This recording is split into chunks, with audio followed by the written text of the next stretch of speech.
Hello and welcome to Yoda Soda Creations podcast. Screw friends here to find the business talking movies see really recent.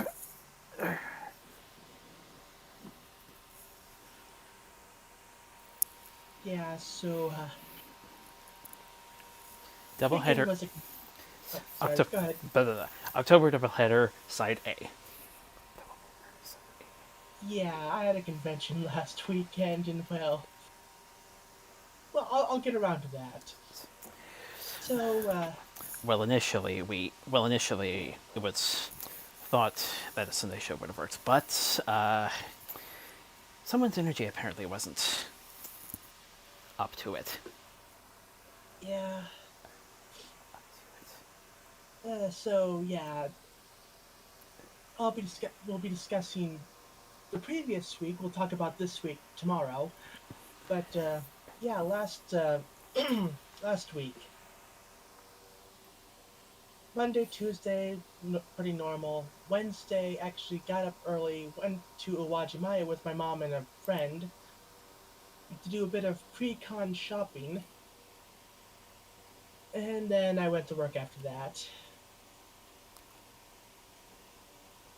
Thursday was normal, so Friday morning, I leave early, get to the hotel, drop my stuff up, drop my stuff off. Oh, right, just probably start the video. Drop my stuff off up in hospitality, where my dad will be pretty much the entire weekend. Um, yeah, and just chill out a bit. Don't I We didn't get the room until like 4 o'clock, so that was a bit unfortunate. But yeah, generally just hung out, went to some panels and stuff, did some shopping. Yeah, I got a whole bunch of Christmas shopping done. Huzzah! Yeah, this convention is where I usually start my Christmas shopping for the year.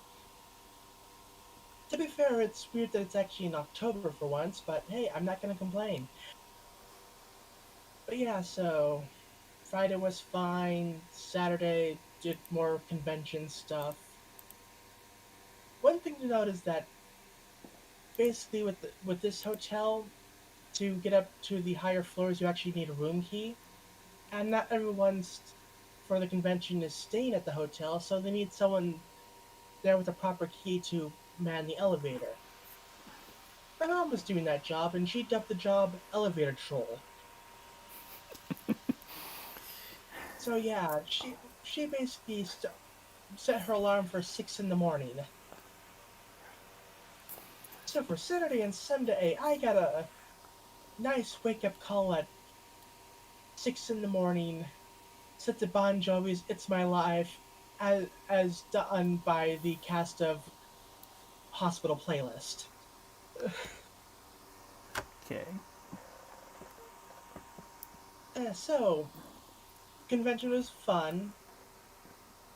Yeah, but Sunday was a little bit different. I did leave early, like left around noon, but that's because I at 2 o'clock I had tickets for the Final Fantasy VII Rebirth Symphony, so I went to that, and it was good. Like, okay, I haven't played this game yet, so minor spoilers for me, but I actually looked up some stuff about it ahead of time, and I pretty much knew that for the most part, Final Fantasy VII Rebirth is like rehashing a good chunk of Final Fantasy VII Classic with some twists here and there. But yeah, that was fun. So I get home, I chillax a bit, and by the time 8ish, 9ish rolls around, it's like, okay, yeah, I don't think I have the energy for tonight. And actually, I was out of it by like 10 o'clock and slept for the next 12 hours.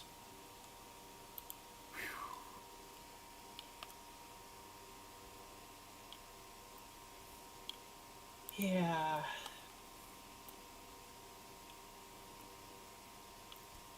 I also ate kind of light that day, so maybe that also had something to do with it. Like, let's what did I have to eat that day? I had uh, I don't remember. I know I had an okonomiyaki because we stopped off at Kenji's no, Koji. We stopped off at Koji before the show because it was in the area and I wanted to hit up the place at least once that weekend because Koji Koji Osakaya was actually the first Japanese restaurant I actually ever went to, like proper Japanese restaurant. And it's like it's been a while since I was last there because yeah, the hotel's now back over by Lloyd Center again, as opposed to by Jansen Beach. So yeah, it's like yeah, I was pretty much just completely out of it by that point at the night. So I decided to make the executive decision to call it an early night and say, screw it, we'll do a doubleheader next weekend where I have nothing going on.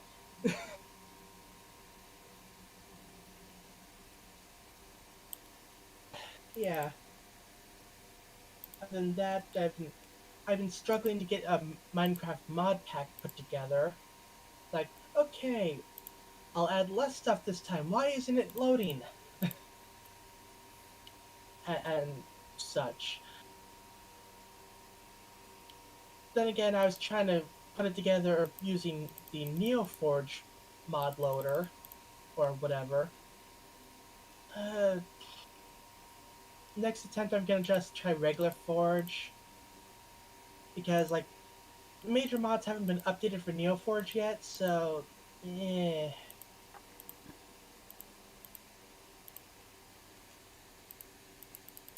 Yeah.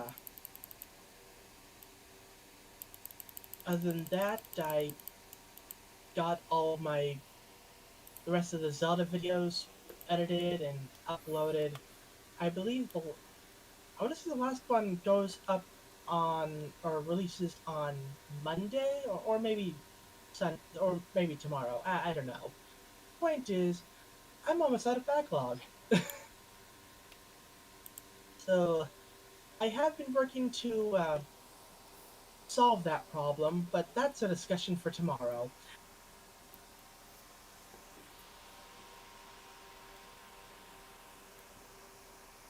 But yeah, it's like I brought my Steam Deck with me to the convention, though I didn't actually use it. Actually, spent a lot of my time on my PlayStation Vita. Actually, be a little machine that.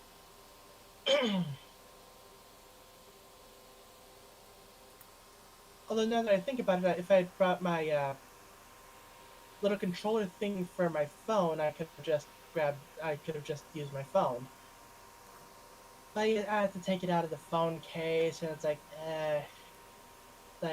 would it hurt them to like give it like maybe another half inch or so of whatever for like the USB-C controller things, just to allow for like some phone cases?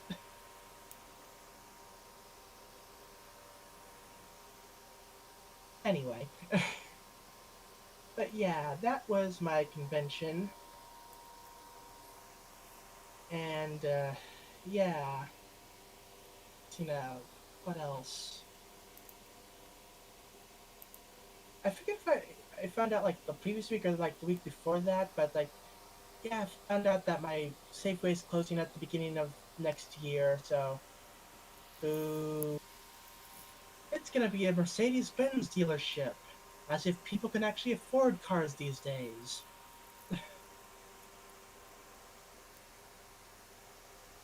Oh yeah, no more easy shopping, or at the beginning of the year, no more easy shopping.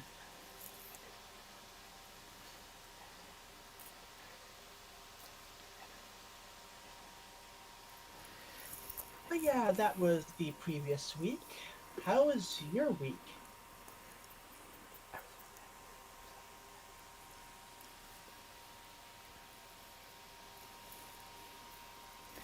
I was about to add if they're still petrol heads or in the States would be gas heads and not stuck on Teslas or other electrics. Yeah.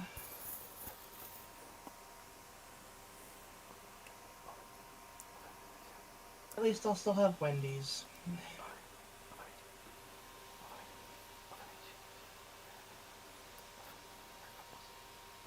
Though I do hear Merck also has an electric somewhere, so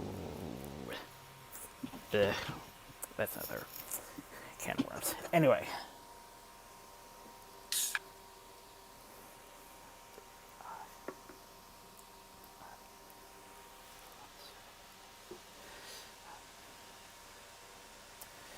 I managed to finish an earlier watch list, thankfully, so glad I got that off my back.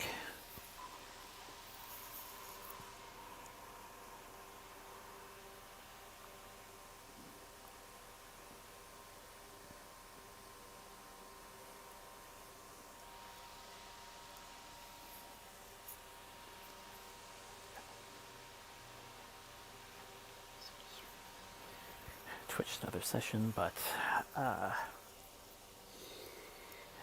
need to see if I can print some tips for the next one in order to try and progress a bit further, and hopefully try to keep me busy until that is if it's available for the console. A point of interest that might be coming.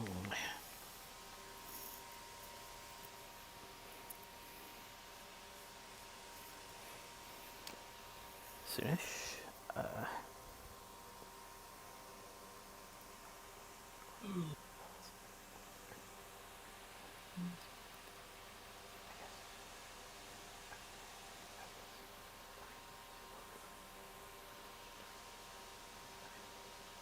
Okay, maybe two, but one is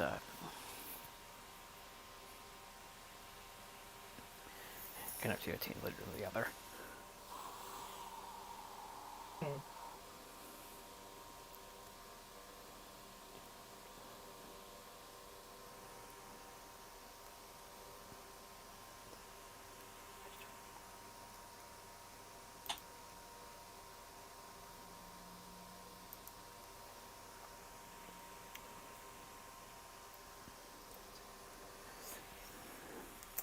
Since I had Saturday on a slightly more relaxed note, intended to spend the day elsewhere, even though we had to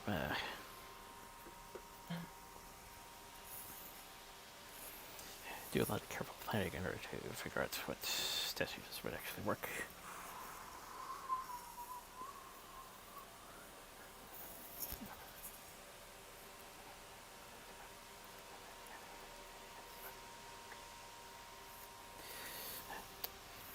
Original intents didn't work out, but still,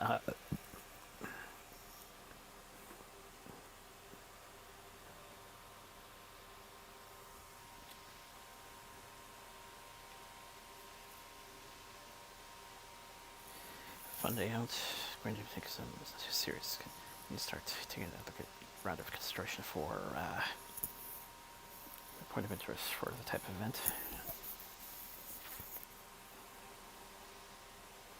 So hopefully when this time let's run again. If I'm available, I might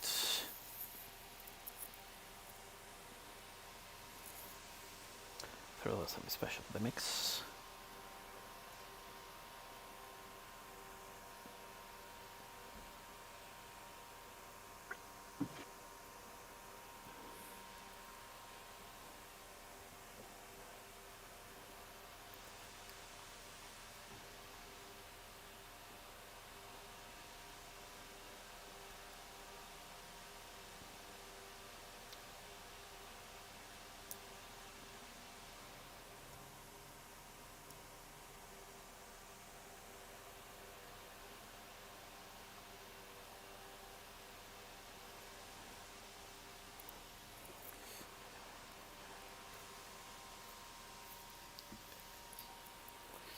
There was this into action plus some extras. SJC.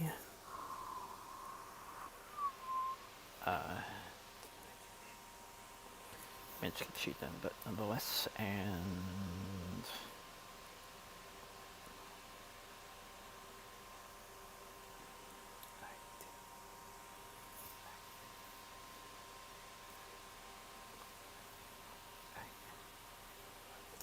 I ended up not getting the memo until around start time. Oh.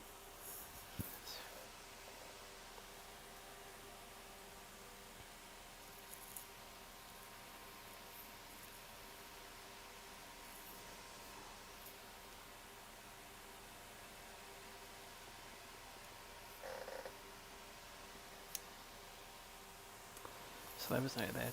So that was no that. The planned out a bit differently.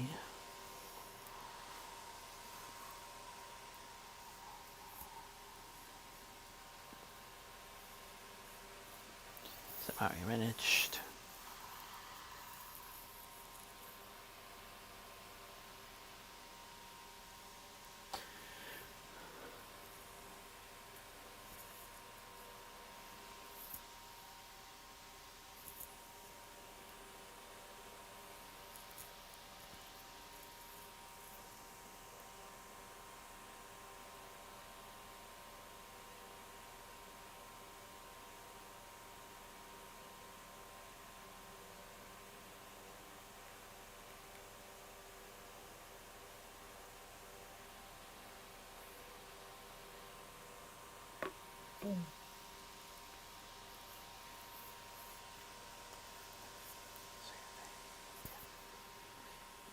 Right. So yeah, by the end it was a little bit.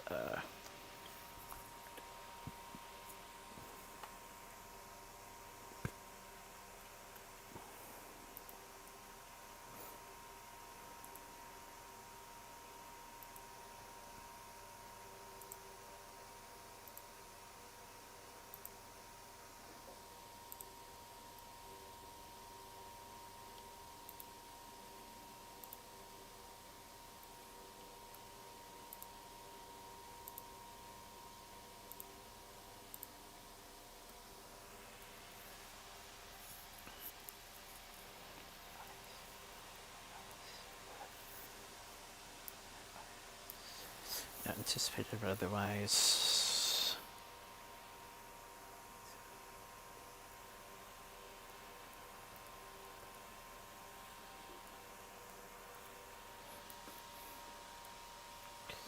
Went pretty well, all things considered.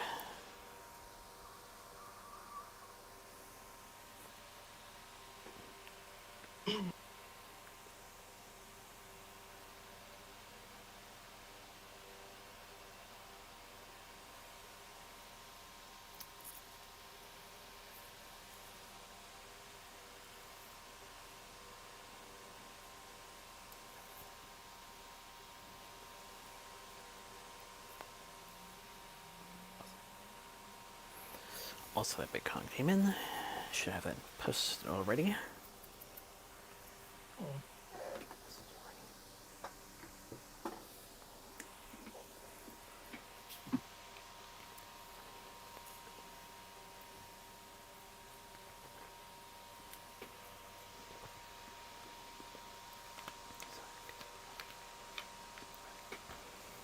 Something I considered for a while. That's all I got to say about it.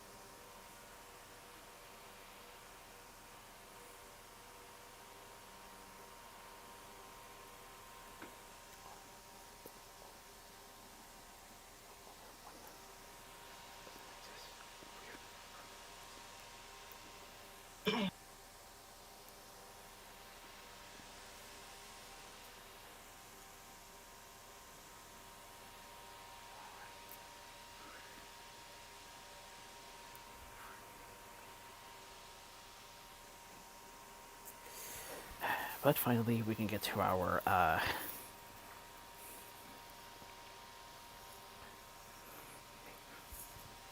mainframe-esque ending. Yeah.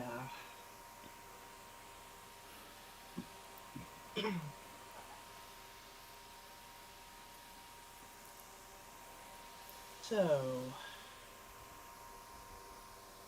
ponies. For perhaps the last time for the foreseeable future.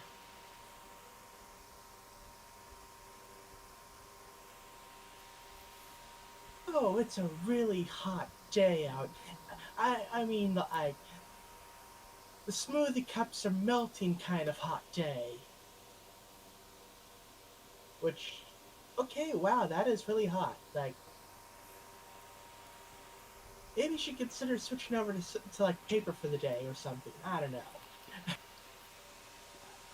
But Izzy is there for a smoothie, and it's like, whether it's in a cup or dripping on the counter or dripping down the wall of the counter, she'll have her smoothie.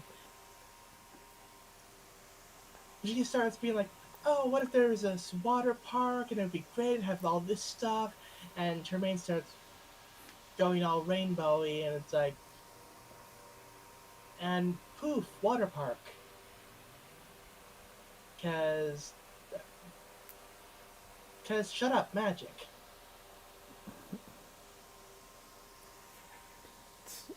So really, everyone's having fun at the water park. Even the even the Queen and Alphabet are having fun. And Izzy's like, "Hey, this is great. It would be horrible if this place would just disappear or just like poof or anything." Like, oh wait, there it goes. And so the water park is gone, leaving everyone to swim back to shore from the ocean. But hey, at least it was fun while it lasted. Not the final line of the series, but probably Yeah, the one that I guess fits best. yeah. Weird, weirdly fitting addition. Yeah.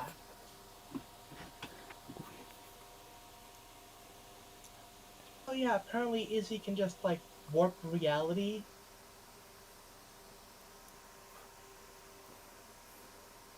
But like I don't know. Did she like get a hold of the Phantom Ruby from the Sonic franchise, or is she like the secret descendant of I don't know Fluttershy and Discord or something? Like she literally reality warped a water park into existence and then warped it away. Like to be fair, magic in this series has been kind of Unpredictable. it's like they're taking the pony life approach to magic. Basically, who cares what about the rules? Magic does what magic does,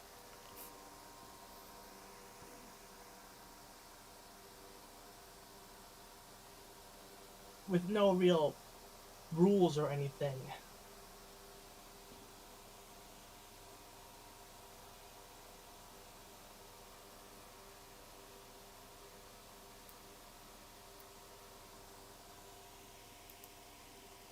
Oh yeah, that is how the series ends.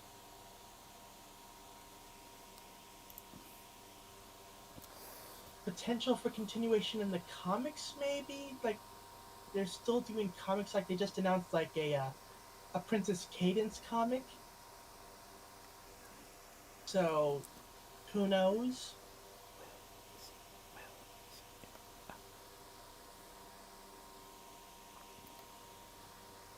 We'll just have to wait and see. Because yeah, the whole Aurora storyline pretty much. got completely shafted. Like last we saw her, like, oh yeah, I've just been trying to get home. Oh, I'm not completely evil. What do you mean there aren't any more episodes? What? Yeah, You know how some people sometimes make make up make the kind of scenarios where characters have an characters have an acting side, and they make up these yeah, they make up these comics where they're where there's a go to an office or something, and go to an office or something, or the like, and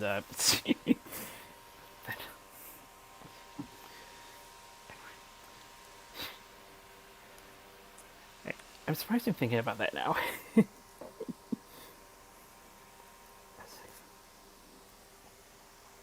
but yeah, it freaking Hasbro.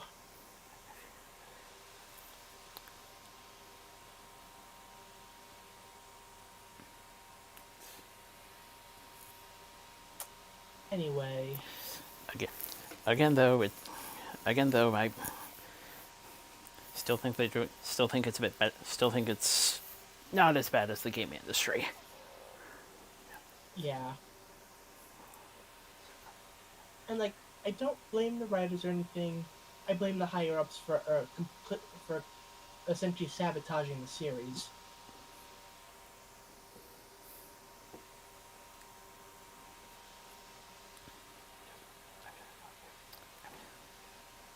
So, I'm just it doesn't feel like editorial mandate. mhm.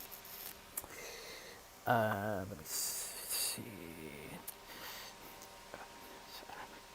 About those cups, I'm not quite sure if it's either a plastic thing or could be something with magic, because normally that doesn't happen in the real world as quickly, per se. There, and of course it's a cartoon, so it's more exaggerated. Yeah. And it depends on the heat level and like what the counter's made, like the material of the counter, like the trajectory of the sunlight,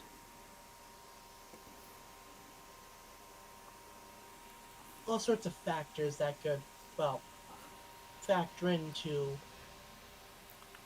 a cup melting.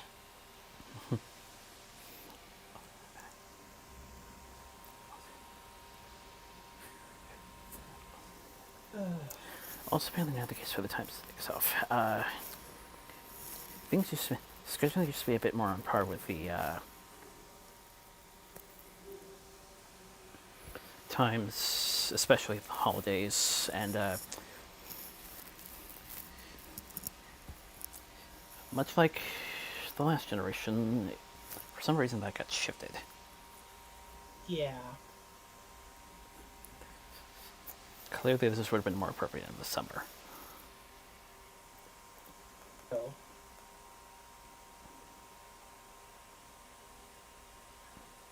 I mean,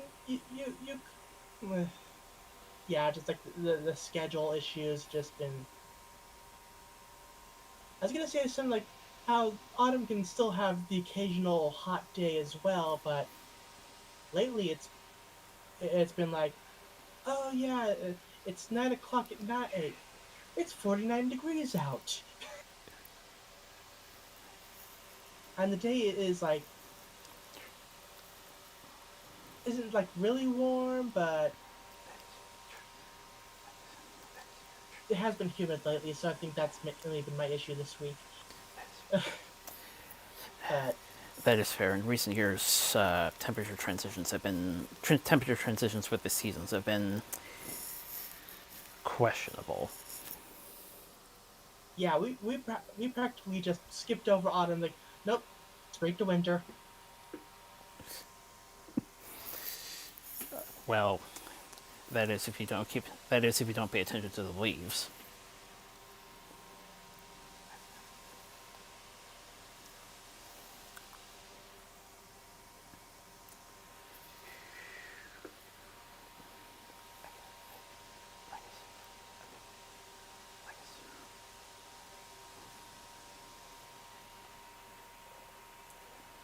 So yeah.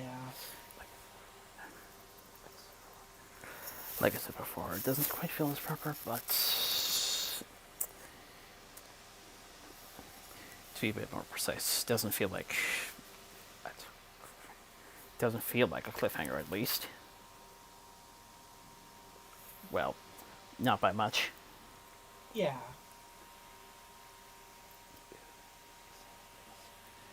It doesn't end in the same way as it did with Mainframe Zero, where naturally people would probably be in rage.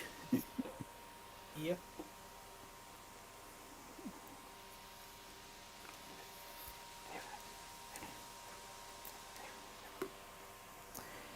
And even some of the cliffhangers I've ended up watching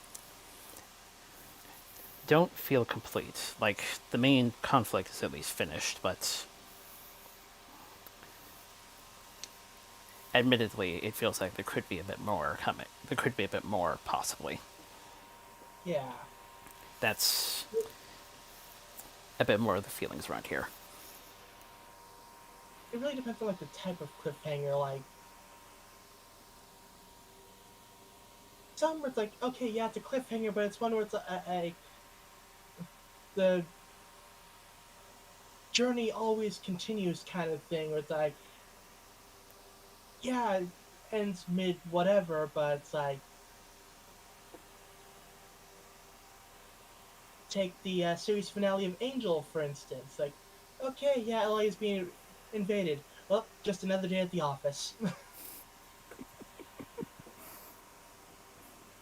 To be fair, that got continued in the comics, so yeah. Oh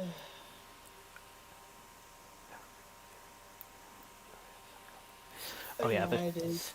the Sonic Saturday Morning cartoon was had some might have had some rage, but again, Uh, again not again probably not quite as much though. Whatever, that also got comicized. yep.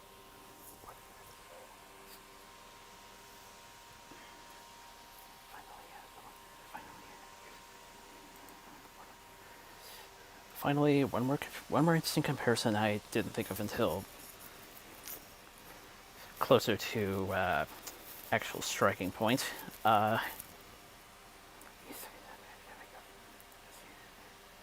the second time I have to think of it, it's the second time I have to semi-blame fan response, semi-blame consumer response for everything that's gone down. Maybe, but like, if some of the reports are to be believed, like they could blame for toy sales, but it's like if reports are to be believed, they had plenty of toys that they just decided not to ship out.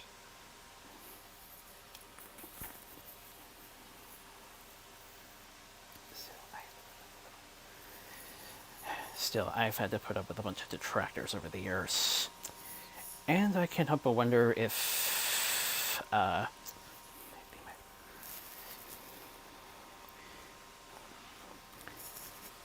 feels a bit similar to the mad response that went about when BBC's Robot Wars originally halted. Season 7 finale, that was the judge's decision, which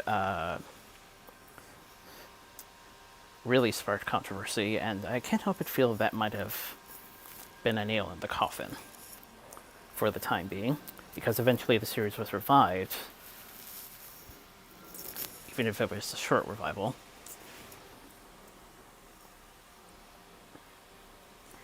And Yeah, robot combat in general is still going on, just that show.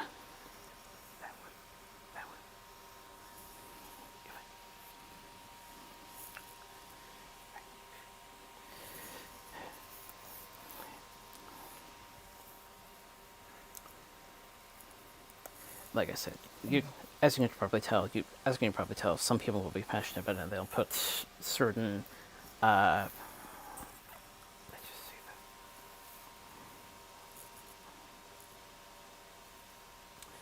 Let's just say there are certain people they might not have. They might have some strong feelings over when it comes to their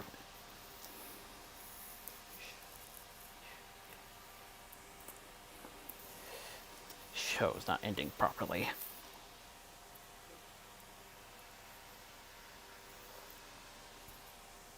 Yeah.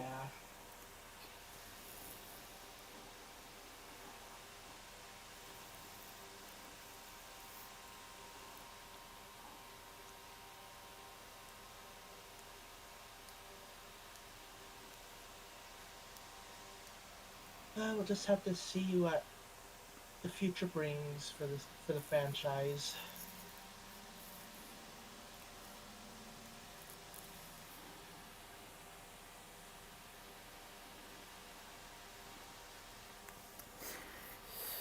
Oh, Weirdly enough, I've been having some questions over the continuation part of it, but then I remember, oh yeah, we're doing another show on the side because it's getting attention. So maybe if the next generation gets enough attention, I might give it a shot. yeah. So,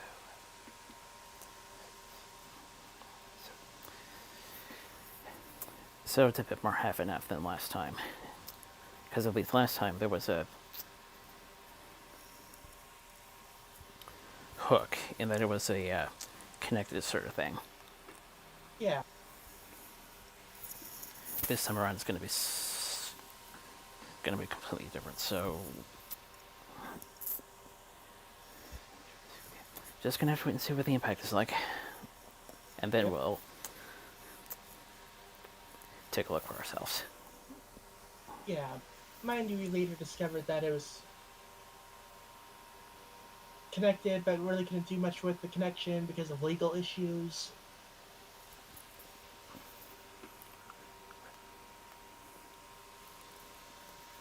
Anyway, horses. More like hints were there, they just didn't go too deep. Yeah.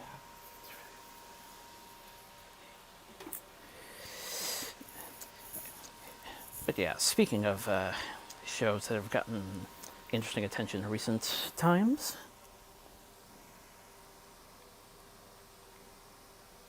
It's Wild Maze. Secondary horse show. Or primary horse show to supplement pony show.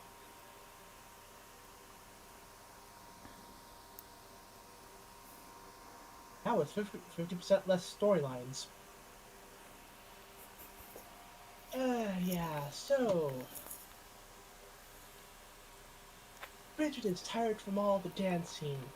So Coco and the crew decide, like, hey, let's clean up their place.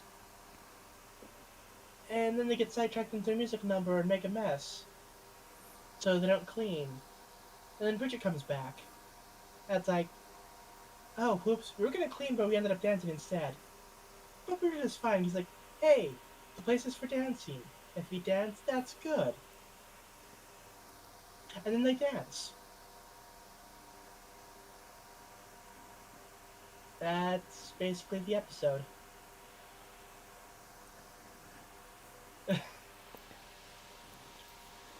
Like, no major conflict. It's like, oops, got distracted.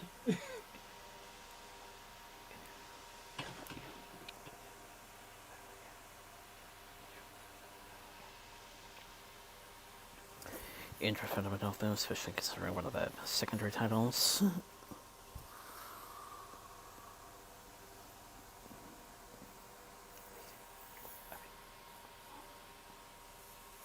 Yeah.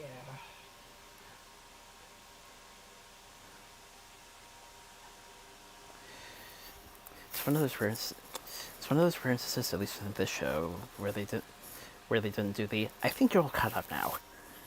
Ah, yes, yes.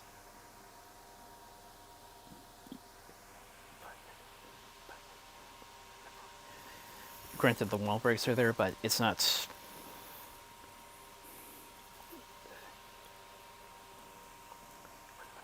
It wasn't what has been the majority for a bit. Yeah. It's like,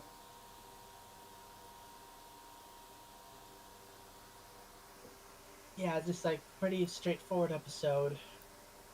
No flashbacks.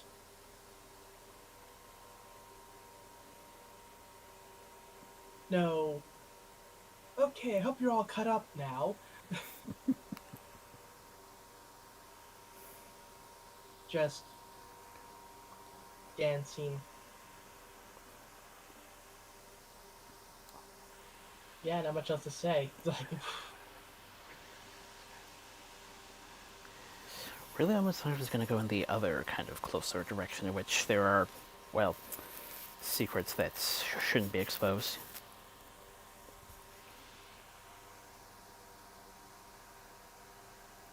I guess.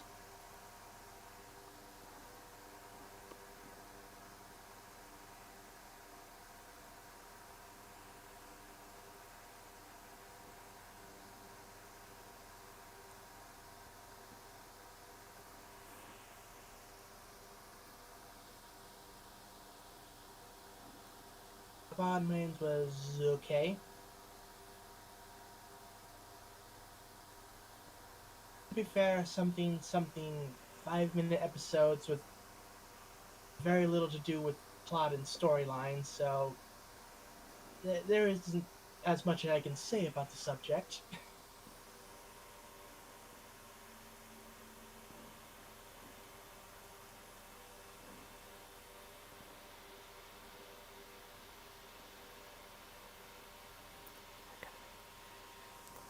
Got those up in terms of theater props, so possible actual play at some point, possibly coming. Perhaps.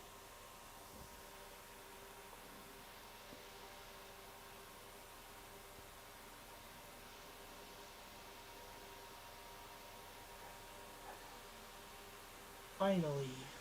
Although they once again referred back to the version of the credits that does not list the character names alongside the VAs.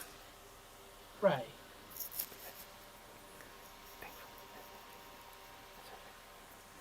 Let's hope they're a bit more. Let's hope they become a bit more consistent as time goes by. Because I wouldn't mind seeing them at a convention.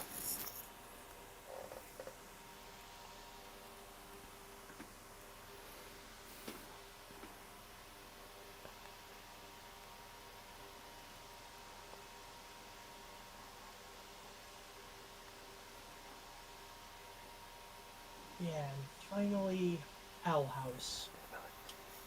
But like I said, though,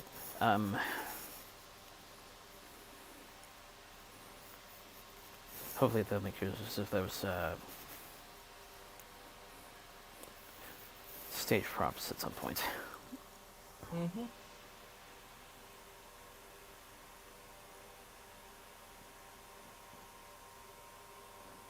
Oh, after last episode, Lewis is properly freaking out and explains everything to Ida. I was like, okay, panic attack. Oh god, I have to stop him. Now Ida's like, okay, this kid does not deserve to have to deal with this.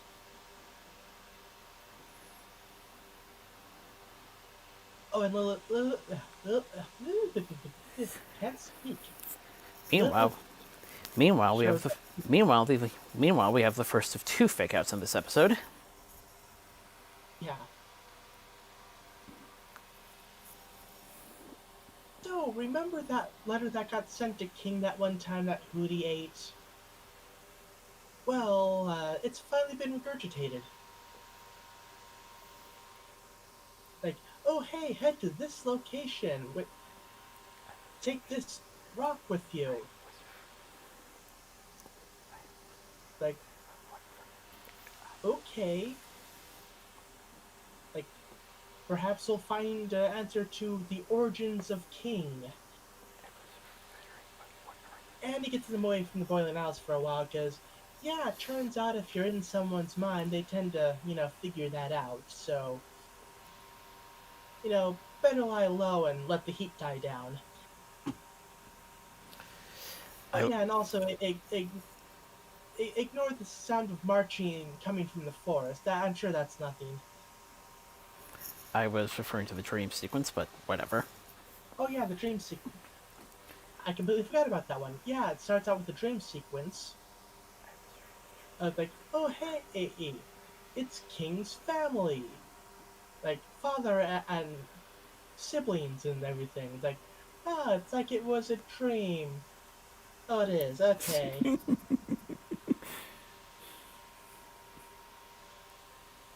Oh yeah, Luz, Hootie, and King go off on an adventure to seek answers to King's questions. And so they get to this island. It's like, okay, climb up the thing, and okay, weird. There's no one here. Keep in mind, it's been like a month since the letter was supposed to show up. But yeah. Oh wait, there's this little spot here in this pillar. It's like, I wonder if I put this rock here. Oh, hey. So they activate the teleportation circle, lifts them up into the air and through a portal, and now they're on, I guess, the other side of the world, where they're greeted by someone who looks similar to King, but bigger and all that stuff. They're like, okay. So we get introduced to the people there. They're Titan trappers. They hunt Titans. Okay, sure. So, well, not Hootie. Well, King hangs out with the rest of the people. Luz decides to ask the Elder for help. But, yeah, it seems like something's not quite right.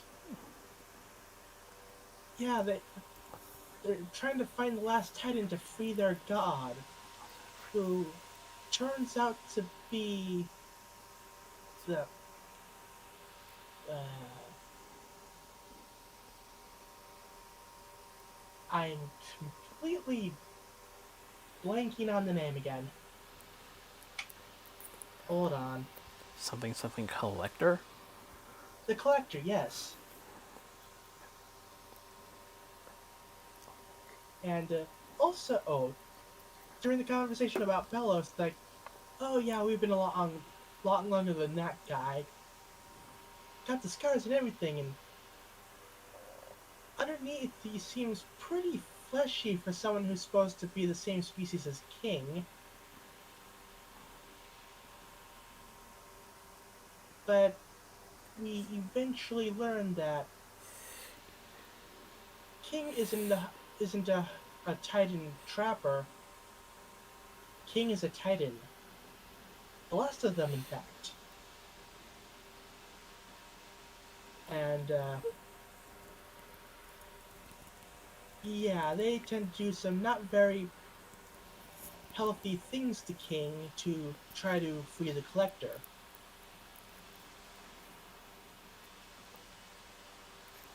So of course Luce and Hootie have to go rescue him. So eventually they escape and destroy the portal. And now King knows that he is basically the last of his kind. His dad isn't coming for him because his dad is dead. But now that I think about it, could actually prove useful to some certain sciencey wibbly wobbly dimension stuff that was going on up, up until this point. So also, while they were at the Elder's place, I did notice a particular item, a certain red two-pronged spear. Why, hello there, replica Lance of Longinus? Big red weapon from Evangelion. Like, hey, I know that design. Oh, gee, I wonder if we made the same connection when the first episode of season 5 aired, back in Generation 4. Uh, oh, yeah, the Staff of Sadness, I remember that. And speaking of connections, Like, I have a GIF, whatever, of that. Like, okay, they're tossing in the staff to break the vault, and it cuts to the clip of end of Evangelion.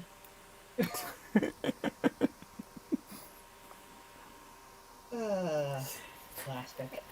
and speaking of connections, remember when I said Creative Gravity Falls was one of the major voice actors in the series? Mm-hmm. We've gotten a couple.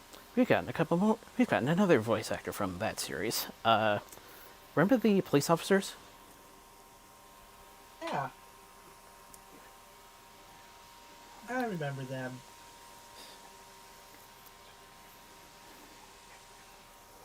So they're here too, huh? Or at least one of them. I'm not quite sure exactly. I haven't quite really done the most research, but I do recognize that voice. Good old Kevin Michael Richardson. Yep. And the other connection I made. When they mentioned Bill, I couldn't help but wonder if it was going to go into crossover territory. Ah, yeah.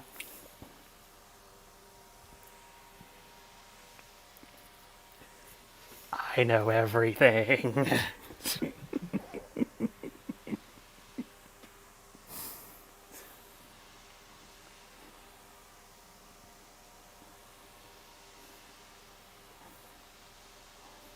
Yeah.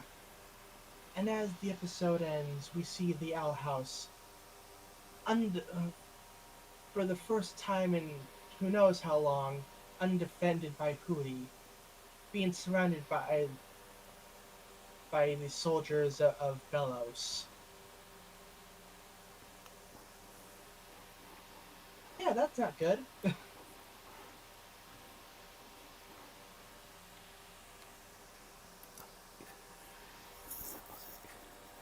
I sense a meanwhile episode coming up.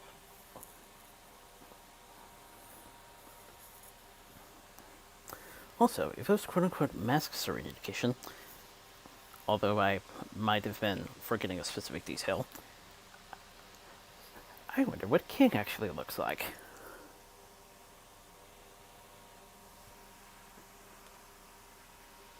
Question.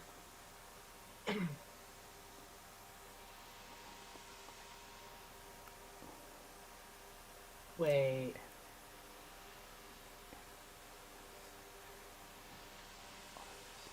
Is King a Cubone?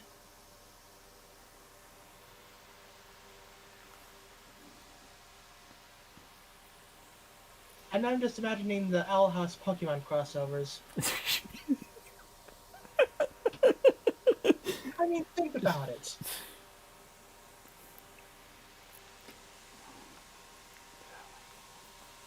I can't believe never made that connection before.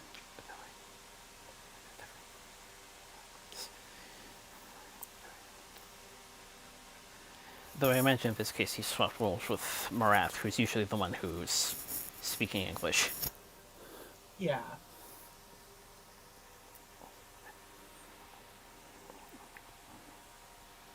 I'm thinking Cubone because he wears a skull on his head.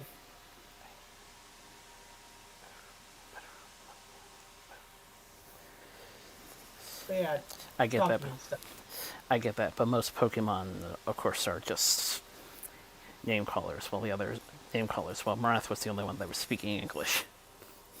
Yeah.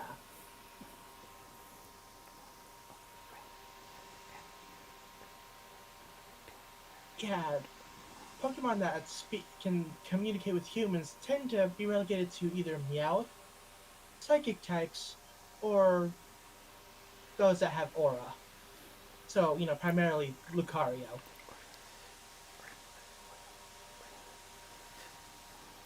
Or those who can use illusions, I believe. Because if you can just illusion up some sound, then, you're all good. Or there's temporary telepathies, if the movies are anything to go by. Yeah.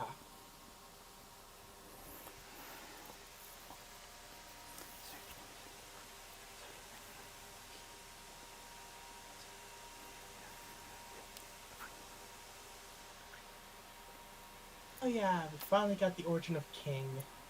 Sort of. Sort of. We know what he is now.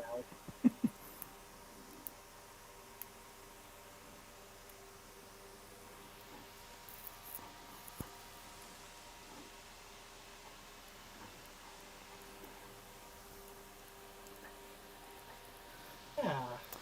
That key opening. I didn't come up with a reference until much later, but while it is a common trope that there's a missing piece in order to quote unquote open the door, the best thing I could come up with was door to the seven-sided chest of Chico Mostok back from season 6 of G4. Ah, yeah.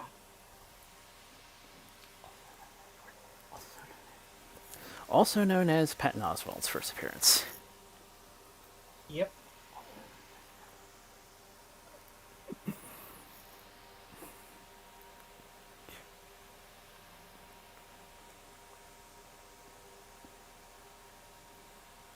But yeah, it's like we're definitely heading towards the end game with that kind of cliffhanger ending, or sort of cliffhanger, sort of a. So that's what's going on in the other place. I wonder what happened. What Luz and King were out adventuring,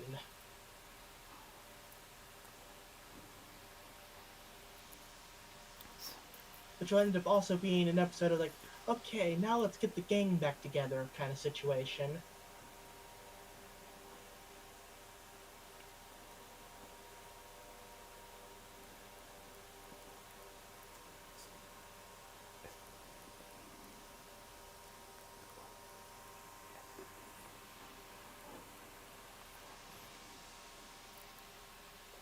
Yeah, great episode.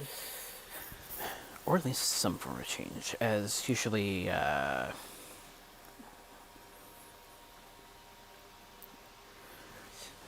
with these kind of shows, there's a season end with a revelation of sorts, and then the intro kind of repicks up on things for the Yeah. next season,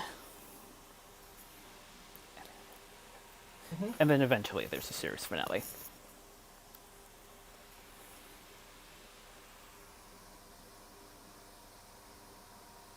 Yeah, let's see now. Let me check my folder of the video. Okay, that was 17, 1, 2, 4 more episodes of season 2.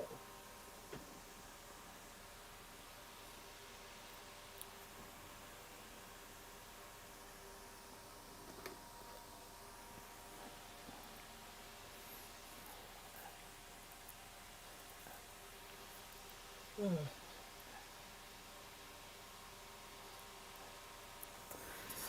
So yeah, another huge season finale of sorts coming up. Yep.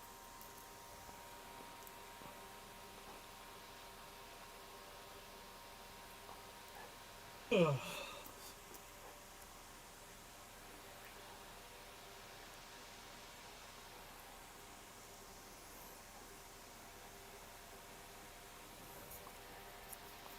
Could have sworn I heard Bill's voice sometimes before, though unfortunately it ends up being a different name.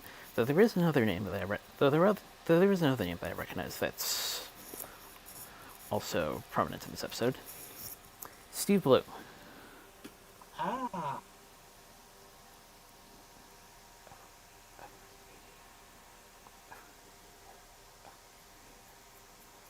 Of course, the Cartoon Network hits teens, whatever, might of course recognize things like Tsunami Tom. Mhm.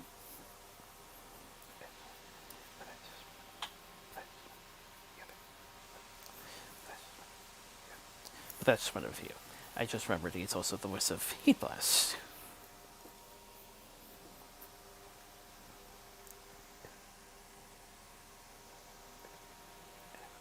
He is the voice of many characters.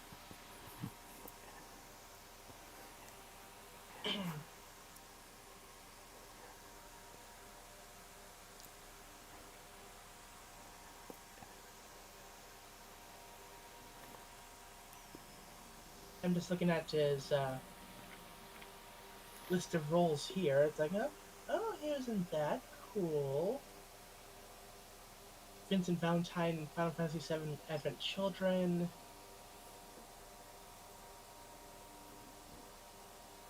Okay, to be fair, that was the direct-to-video section. Oh, he was in that. Spike Spiegel, Cowboy Bebop, Guilmon, Digimon Tamers. Oh, he was Shishio in Rurouni Kenshin. Orochimaru, Zabuza.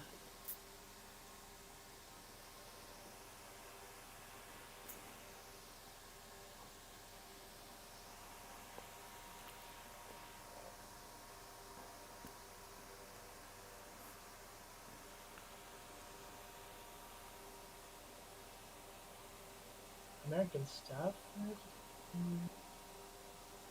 Point is, he has done a lot. He literally has an award for voicing so many characters.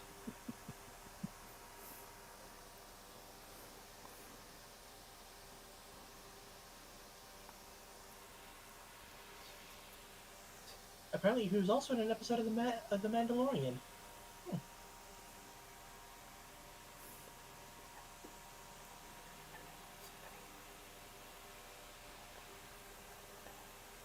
Kind of makes sense. I think he did a few Star Wars animated stuff. Yeah.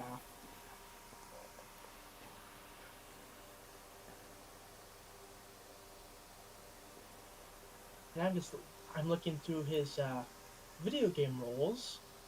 Nothing major so far.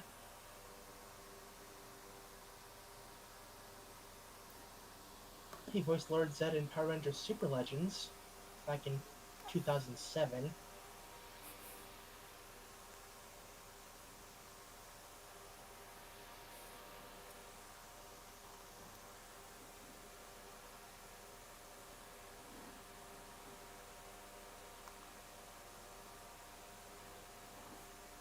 Yeah.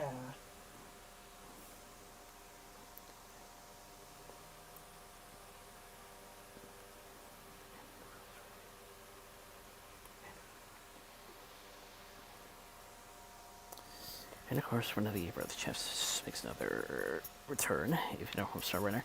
And I've just noticed that he must be a frequent collaborator with Alex Hirsch, because I've seen Gravity Falls on his writing resume.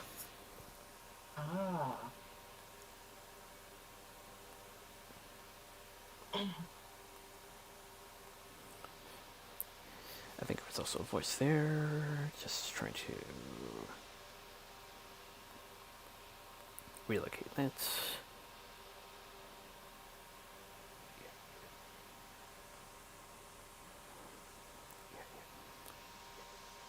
Yeah, I did quite a lot there too.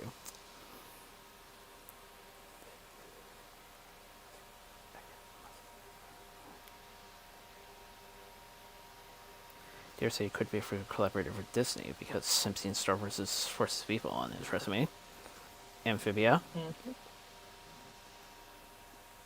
Yep.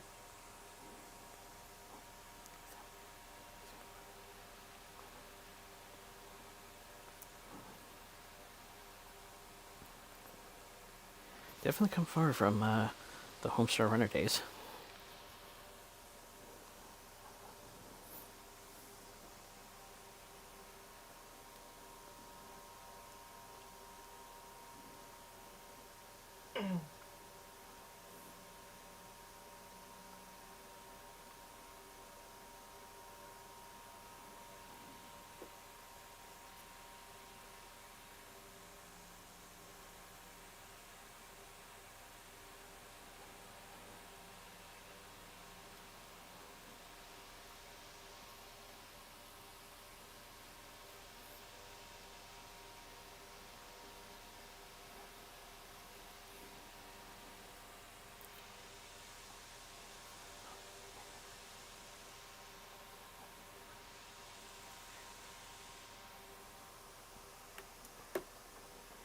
Yeah, Funnily enough, I cannot but feel that there's a huge MacGuffin coming at some point, but there will also be a catch. probably.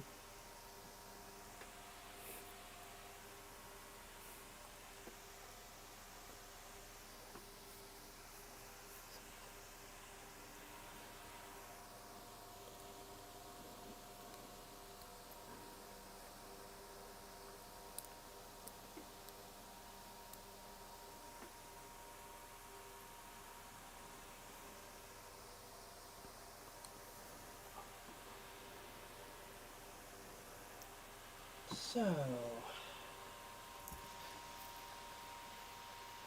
moving into last week's news.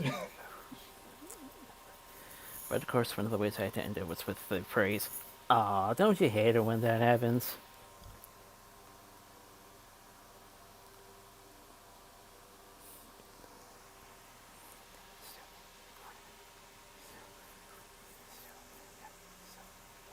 Some new images for Craven Hunter in theaters December 13th. Let's see.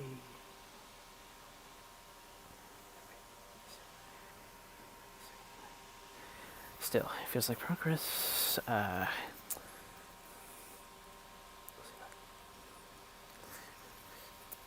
And first, we'll see what November brings. Yep.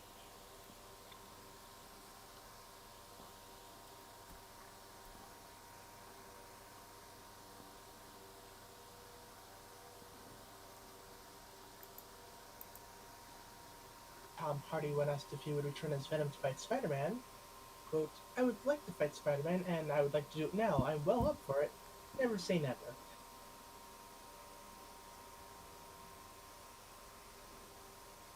He also had this to say about saying goodbye to Venom. Quote, it's been 7 years doing this. It's like I started the day 7 years ago now, and and now it's nighttime. It's time to go to sleep. I've absolutely loved playing Eddie and Venom. Oh, Spider-Verse! Yep, That's probably his best option at this point. yeah. Okay, got some info about DC's Absolute series of comics, with Flash following a teenage Wally West and will feature the Rogues, Green Lantern apparently being a cosmic horror series, and Martian Manhunter follows John Jones, a detective who finds his mind invaded by an alien entity, as opposed to John Jones being the alien. Whatever. I've already seen the designs for Batman's logo and everything. And it's like whatever. All coming this March. Yeah. Spider-Man 2 will release on PC on January 30th, although Insomniac has no additional story content planned for it.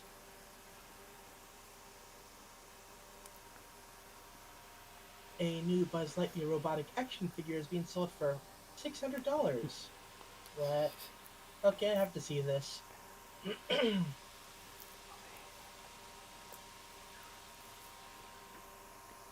I'm looking at the video.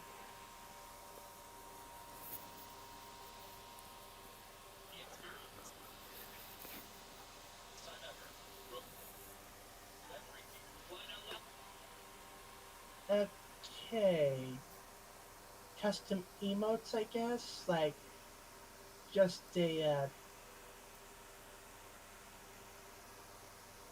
eh.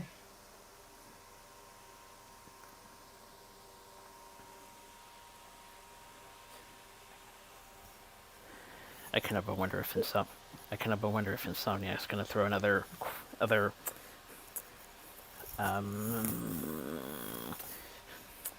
train part of the reference. Train part what I'm trying to refer to. But I don't know how to put this, but curveball. Yeah. I think you might get a connection from that. And it's like, remember when stuff that was primarily marketed towards kids was actually affordable? I vaguely remember those days.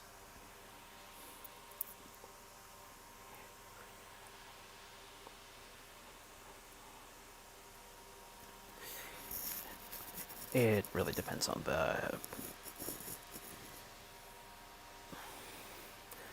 what they consider high end, what they consider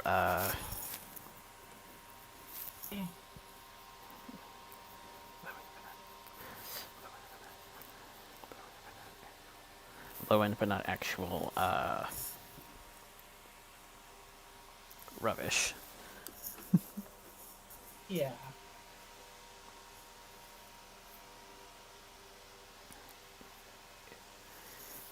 Like I said, it really depends on where you look.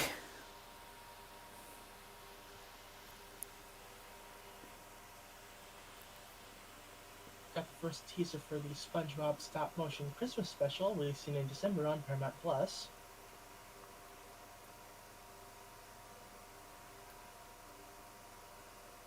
David Harbour says the Stranger Things series finale is the best episode they've ever done. Quote, when we were reading it about halfway through, people started crying. Then about the last 20 minutes, it was just uncontrollably it was just uncontrollable. God, why can't I speak? Uncontrollably crying.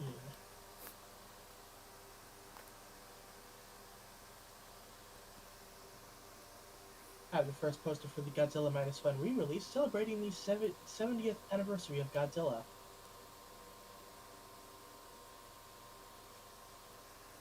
Another new live-action Lord of the Rings movie is in the works.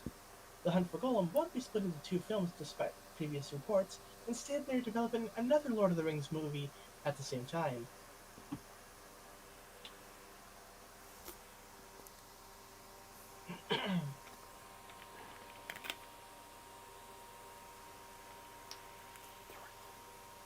Clint Eastwood's Juror Number 2 will only be released in 50 theaters nationwide on November 1st. Currently unknown if it'll get a wider release.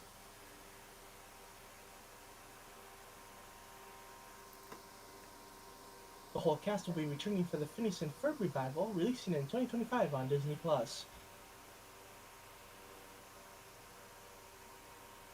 Had the first look at the Abbott Elementary and It's Always Sunny in Philadelphia crossover episode.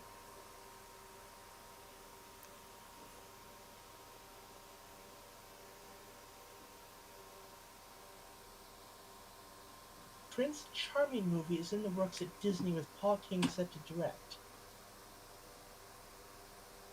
Literally, who was asking for this?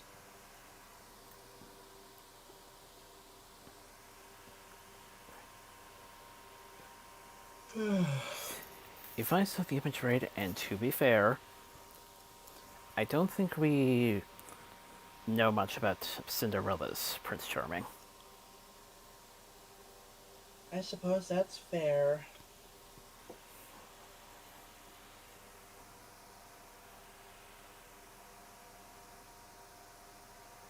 Day the Earth Blew Up, a Looney Tunes movie, will release on February 28th, 2025 in theaters.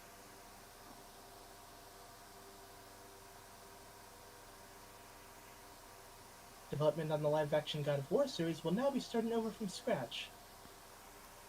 Ralph Judkins has left the project after completing multiple scripts, and the studio wants to move in a different creative direction despite praising the previous scripts.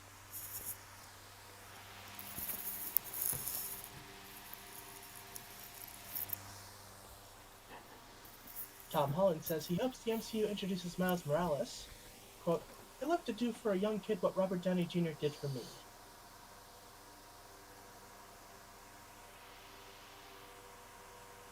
He also reveals that he has just read a new draft for Spider-Man 4. Quote, it needs work, but the writers are doing a great job. I read it 3 weeks ago and it really lit a fire in me. Zendaya and I sat down, read it together, and we at times were bouncing around the living room.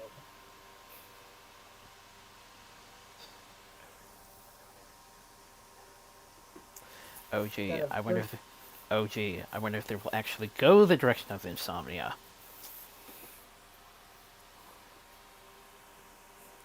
Because if I heard correctly, that's where the whole idea comes from. yeah. got a first look at Herbie in the Fantastic Four movie. And if you don't know who Herbie is, well, basically back in the I want to say 70s or 80s, there was a Fantastic Four cartoon, but due to legal reasons, basically they couldn't use the Human Torch, so they had Herbie, so like a little robot companion. It's like, okay, sure.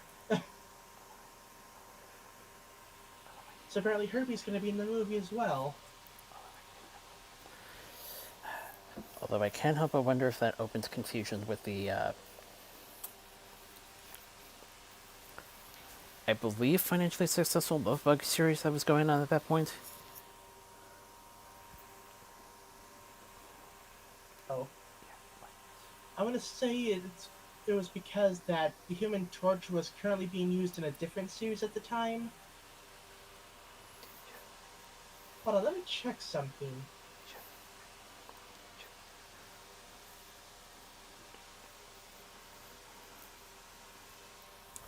Just saying, there was another Herbie at that time. Yeah.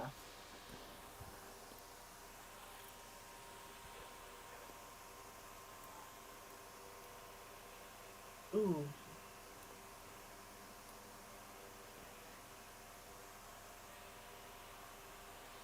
Apparently there were several Fantastic Four shows. The 1978 Fantastic Four. Ah, so apparently the rights for the Human Torch were currently up in limbo due to the character being tied up in a proposed television pilot movie that never ended up being produced.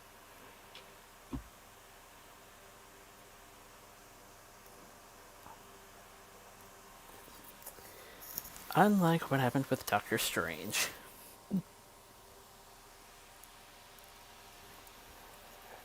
We don't talk about that Doctor Strange movie. Except for the miracle that it actually did get produced. Yeah.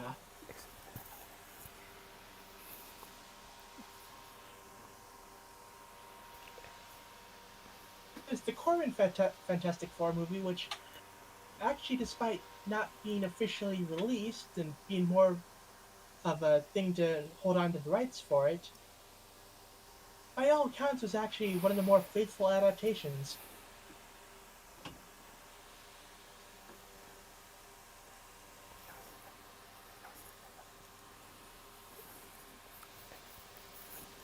And again, I say, how is it that a certain video I came across years ago has recently become so dated? Yeah.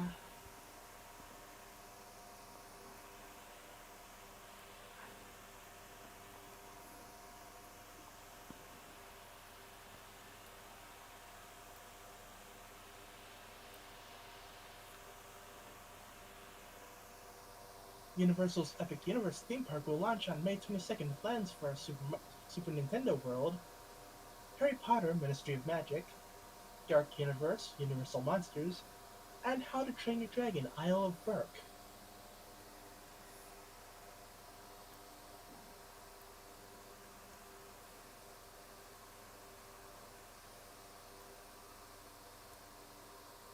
David Cornswet has been cast in Mr. Irrelevant. The film follows John Tuggle, who was given the title of Mr. Irrelevant after being the last pick of the last round of the 1983 NFL Draft.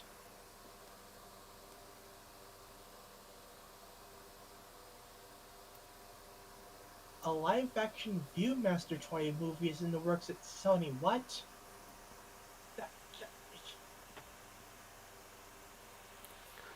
The hell?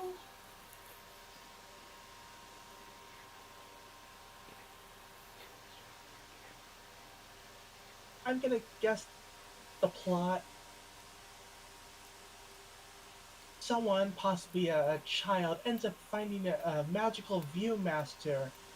When used, it takes him or her into the world shown in the Viewmaster toy.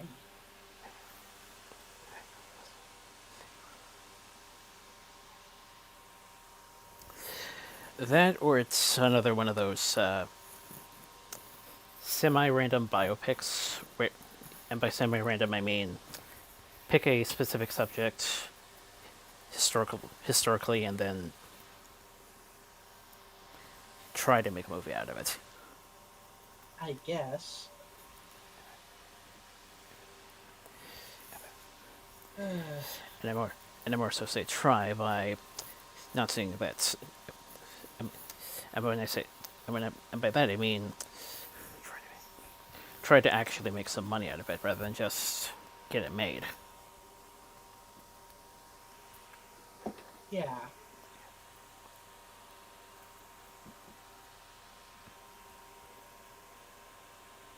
First trailer for Watchmen Chapter 2 has been released, releasing November 26th on digital.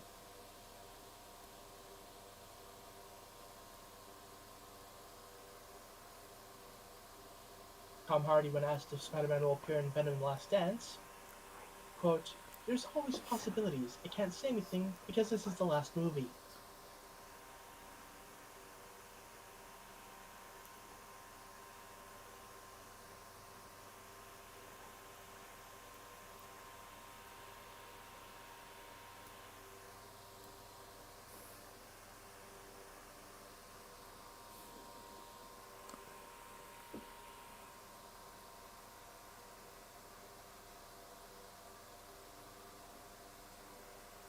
The live-action Until Dawn movie will release on April 25th, 2025 in theaters.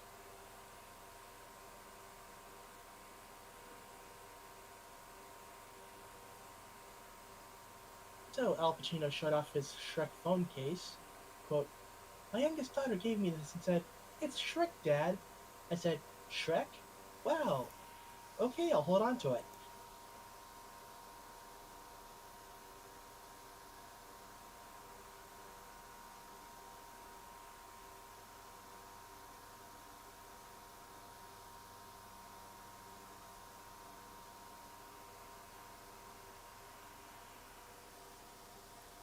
Got a first look at The Monkey, the next film from Longlegs director Osgood Perkins. The film follows twin brothers as they find their father's old monkey toy in the attic, but then gruesome deaths begin to occur. In theaters on February 21st.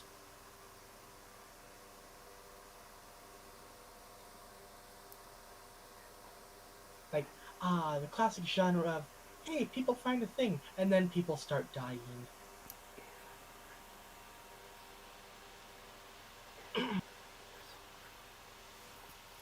If I remember correctly, it's also if I remember correctly, it was also advertised as a Stephen King tale. Ah, that makes sense.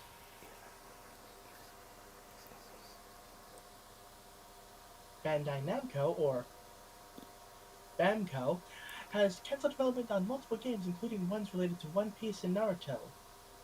They're also reducing staff through a traditional Japanese approach by sending workers to rooms where they are given nothing to do, putting pressure on them to leave voluntarily.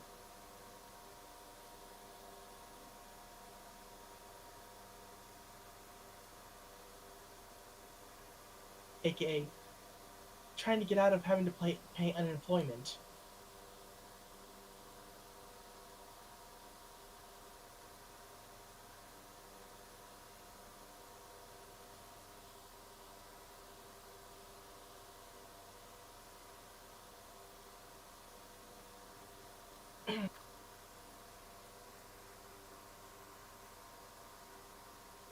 Ryan Reynolds and Hugh Jackman are in the mix to be part of an ensemble of rotating hosts for the Oscars. Will Ferrell, Amy Poehler, and Dwayne Johnson have also been approached.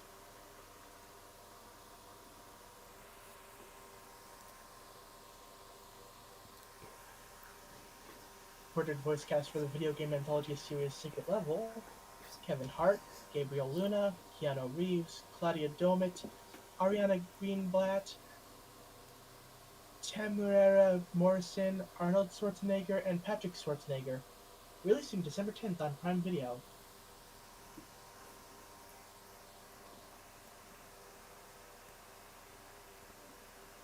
Venom: The Last Dance will serve as the beginning for Noel's story.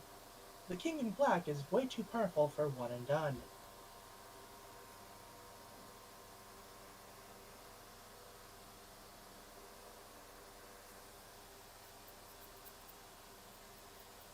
Harrison Ford says the idea of no more movie stars existing is rubbish. Quote, there's wonderful actors coming up every day. Whether or not they become movie stars is really not the point. I've never fucking understood being a movie star. I'm an actor. I tell stories. That is a fair stance to take. One Piece will officially go on break until April 2025. I believe the argument is the younger stars take a long. The younger stars take some time to get used to.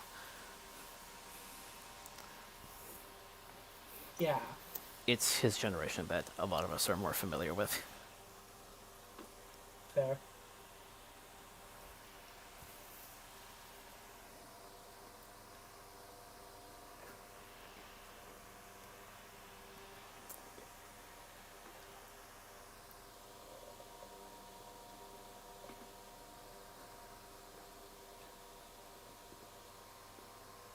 The new regular show series will reportedly be titled Regular Show Lost Tapes.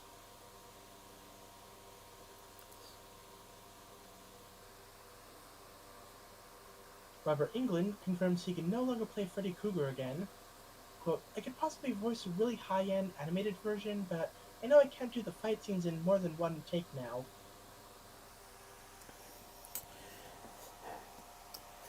I wonder if you've seen the original Midway, because I do know there are cases where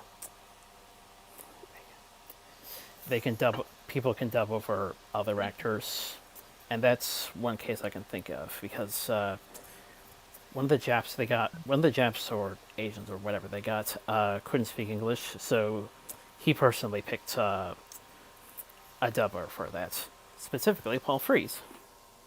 Yeah.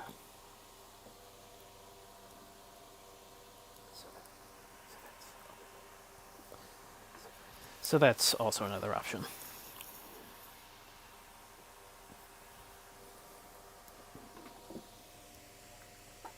Steven Universe creator Rebecca Sugar's thoughts on a spin-off or revival.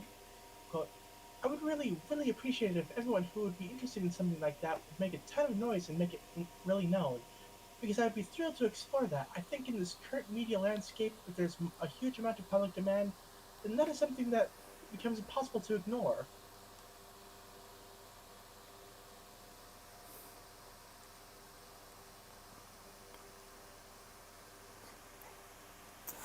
Samurai Jack's proved it's possible, so maybe.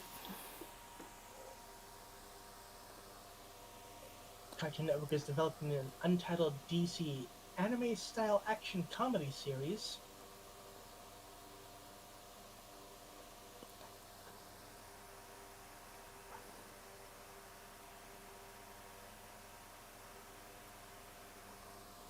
There is almost a possible G5 Equestria Girls equivalent.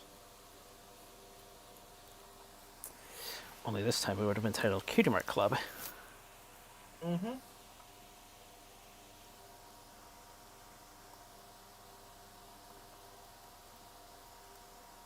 Disney Plus Canada adds former Macross anime. Ooh. Okay, taking a look at this one. Okay. Macross 7, Macross 0, Macross Flashback 2012, and Macross 2 Lovers Again.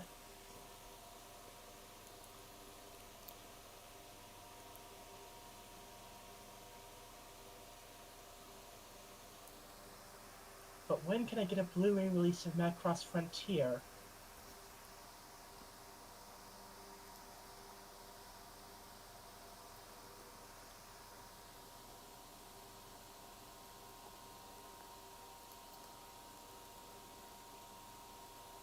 Splinter Cell Remake is reportedly still in development with a possible release window. Let me see what they have to say about that. Release window. Uh,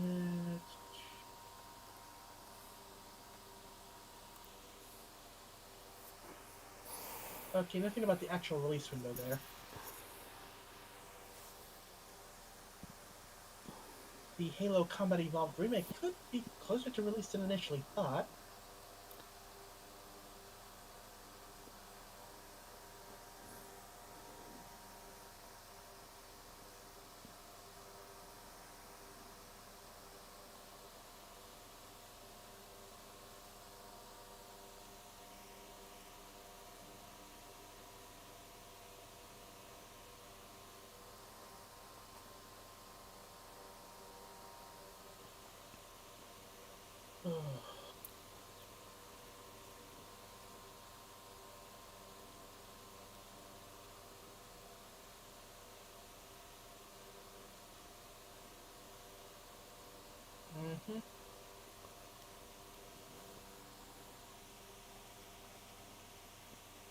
first poster for the final season of My Hero Academia, releasing in 2025.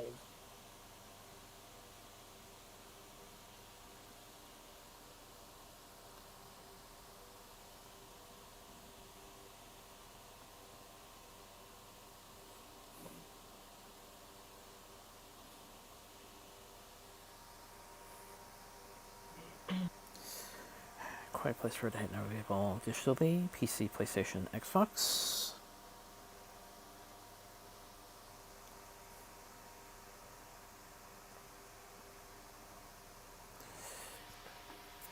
Or at least the current versions of the PS and Xbox.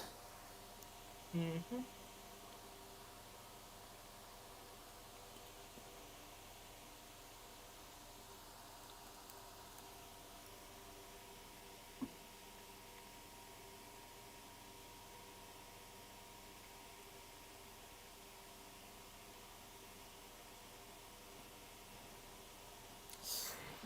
UK's got their Blu-ray and DVD releases for Time I Got Reincarnated as a Slime film.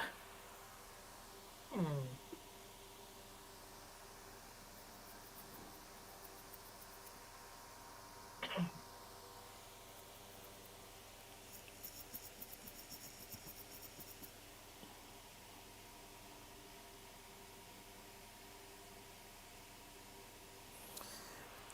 Become a Villainess, Who Goes Down in History anime's English cast revealed. And there's an October 15th premiere. Well, Ah, at this point it's already out, but yeah. Oh, Chris Sabat. Nice. That's like the only name I recognize off the top of my head.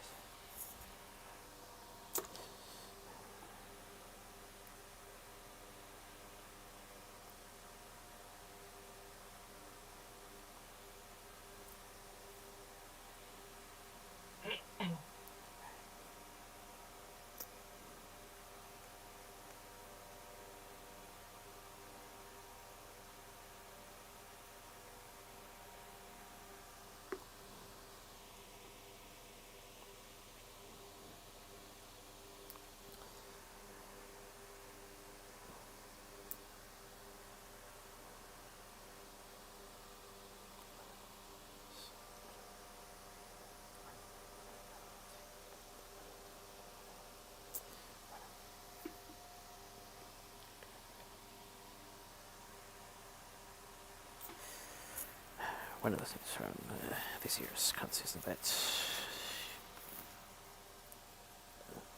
may or may not have gotten. I need to double check my inventory.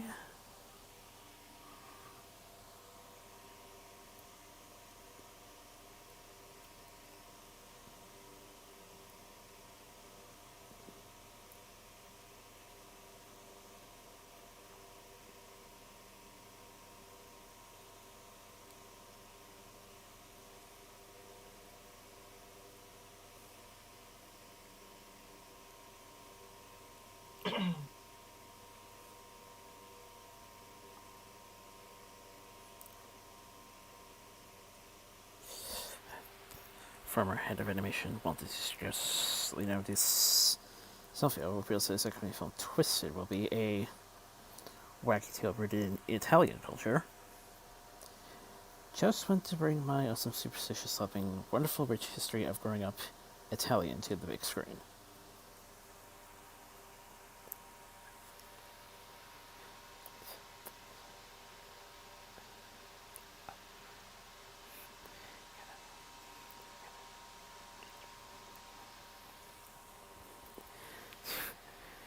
And now I can't help but remember that NC joke. Looks like we have a personal story, people here. Looks like we have a personal story here, people. Be very afraid.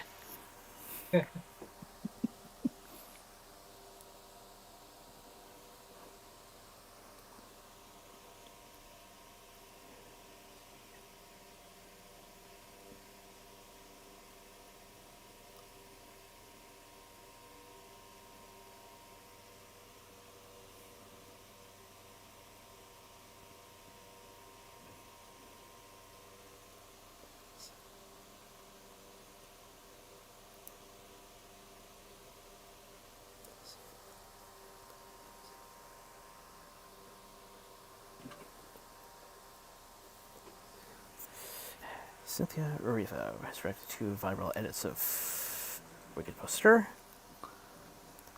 Wildest, most offensive thing I've ever seen. Equal to awful AI of us fighting. Oof. Posters and homage on an invitation. To red in my face and hide my eyes is to erase me. That's just deeply hurtful.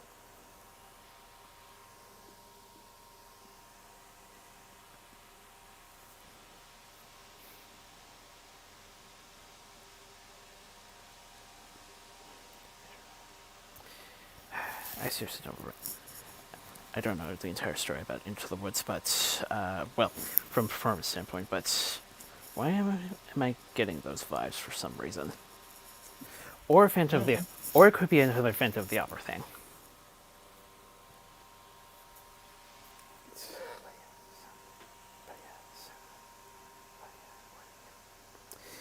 But yeah, I feel like we're heading towards another mixed reception. Yeah.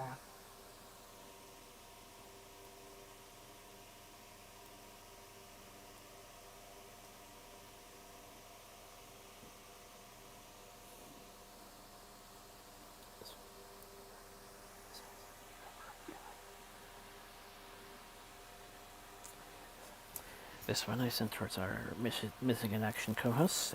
New trailer for the final season of Arcane has been released, coming November 9th.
So more titles for the Yu-Gi-Oh! Early Days Collection game has been released. So far, it'll be including Yu-Gi-Oh! Duel Monsters for Game Boy, Yu-Gi-Oh! Duel Monsters 2 Dark Duel Stories for Game Boy Color, another Yu-Gi-Oh! Dark Duel Stories Game Boy Color. I think that was supposed to be like a 3 Yu-Gi-Oh! Duel Monsters 4 Battle of Great Duelists, Yu-Gi-Oh! Duel Monsters 5 Expert 1, also known as Yu-Gi-Oh! Eternal Duelist Soul, Yu-Gi-Oh! Duel Monsters 6 Expert 2, Yu-Gi-Oh! The Sacred Cards, and Yu-Gi-Oh! Rush-Up of Destruction. So the full list isn't out yet. That's just 8 out of the 10 oh, more than 10 titles. Okay. With additional features being added, such as online battles for Duel Monsters 4.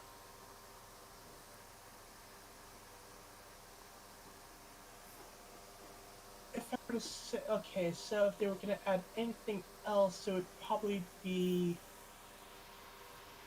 Worldwide Edition Stairway to the Destined Duel, I think. Oh, that's an international remake of Duel Monsters 6 Expert 2. Never mind. It basically already has that. Mm,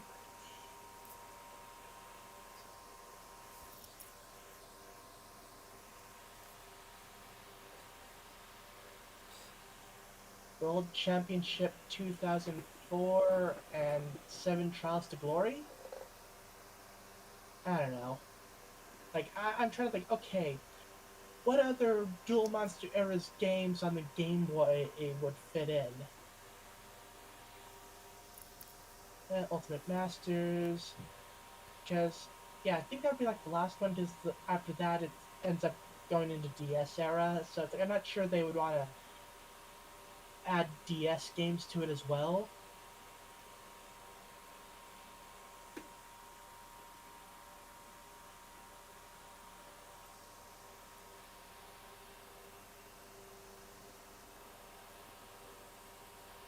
A whole bunch of Yu-Gi-Oh games in one collection.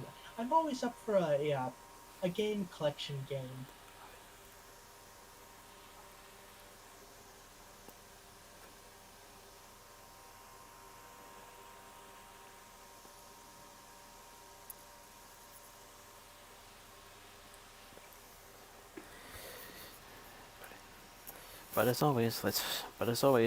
Let's just hope the Konami doesn't end up high on the big blunders. Yeah. Ooh. And apparently comes with some promotional cards, including one of two quarter-century secret rare cards. Interesting. So the card happens to be either Harpy's Feather Duster or alternate artwork Harpy's Feather Duster. Okay. Whereas in Japan, it was perfectly Ultimate Great Moth and Seiyaryu.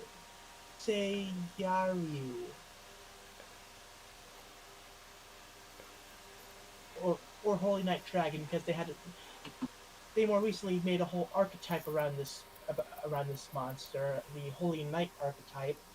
Uh, I'm getting sidetracked.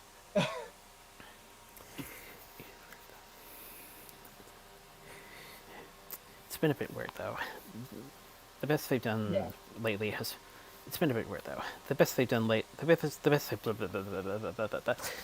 they did last time was a slight brush. No actual, well, big blunder. And they used to be known for bigger blunders. But yeah, it's nice having some proper single-player Yu-Gi-Oh games after so long. It's like, yeah, sure, there's Master Duel, but I'm in it for a classic era Yu-Gi-Oh where, games lasted more than one turn, and you weren't summoning like half your deck on the first turn. Uh, God, the game got convoluted.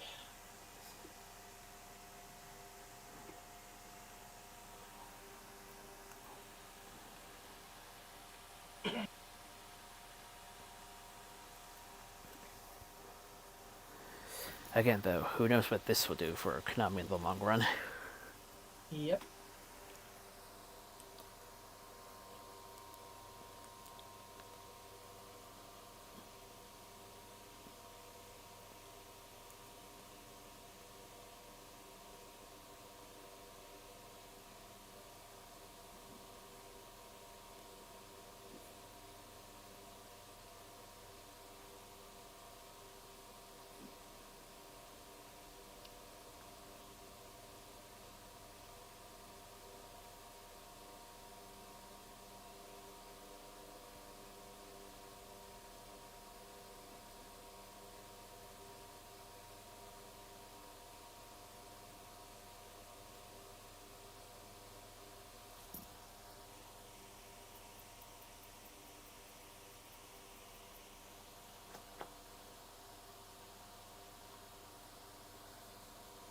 It's a huge Game Freak data breach.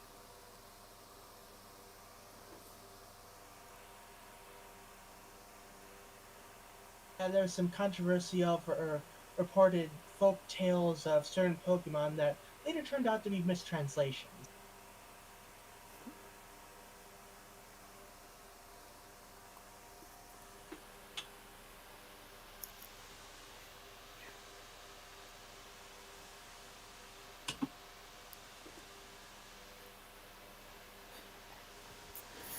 Somehow I feel that scratches the surface according to any of the notes I read.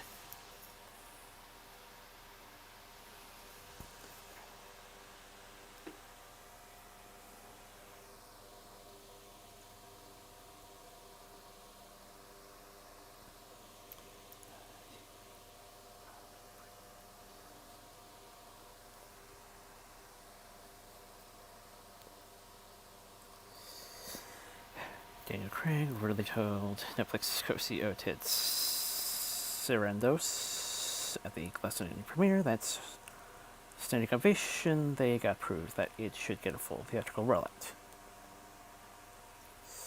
When Ted said it wasn't Netflix's model to do that, Craig replied, "Your model is bucked."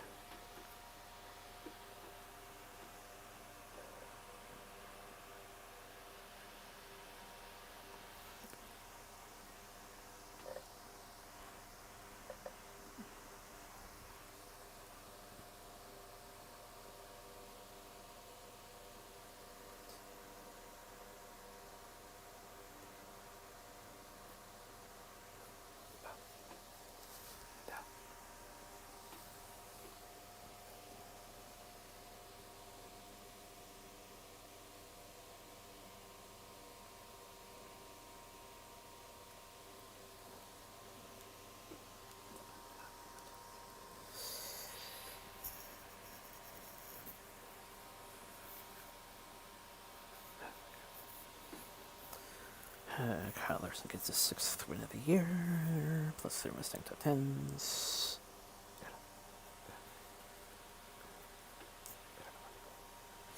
Logano won in Vegas, one of the Mustang top 10.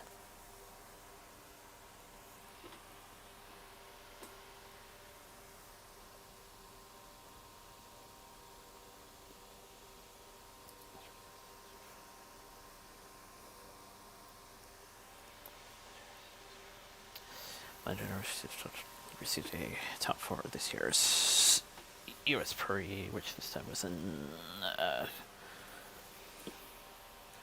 Southern Road Course, rather than Street Course.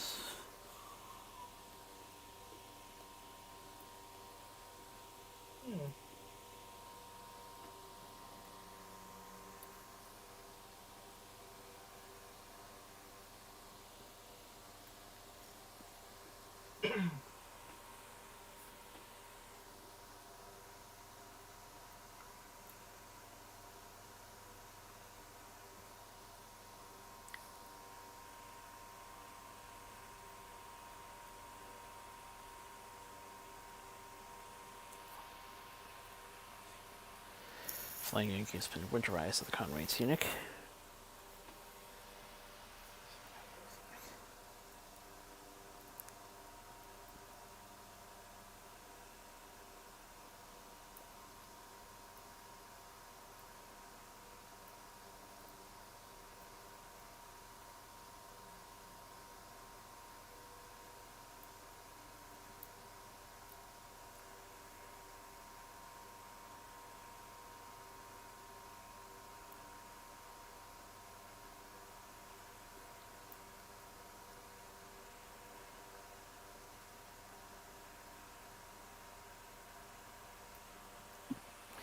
Andrew Fletcher selling art prints to benefit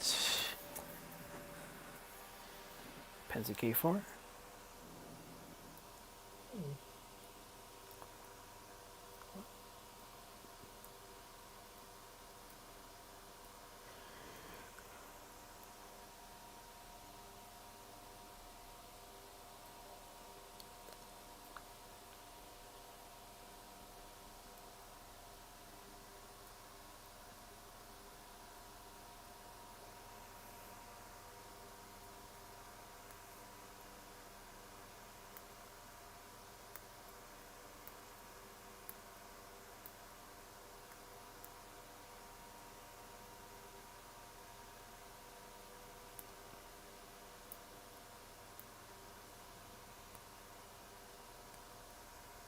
Real Festival Garage 175 announced.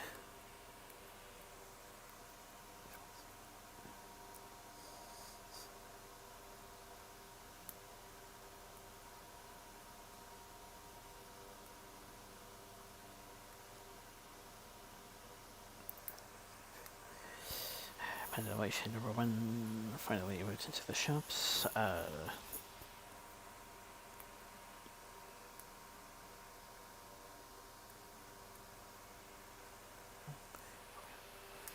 Will be on display during the Okay, have Luke's suspense. Then we'll later finally get started and prepare for hopefully next season.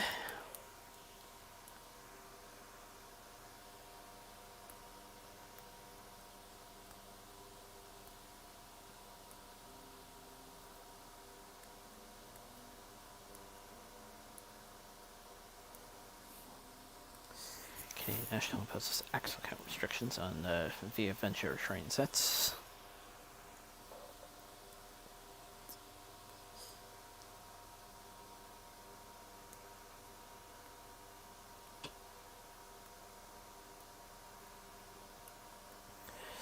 Peter's 20th anniversary celebrations to be celebrated on November 20th.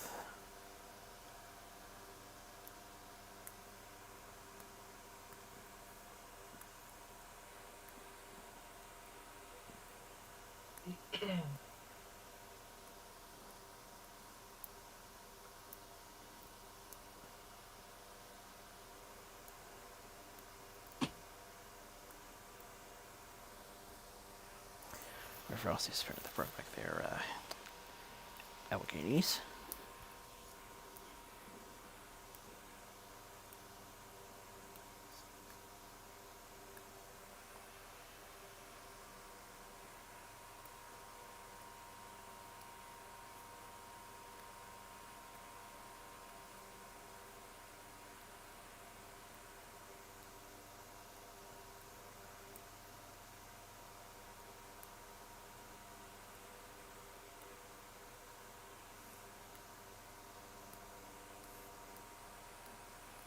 Turning it back full pressure, ready to delay passengers at next overall period at Nene.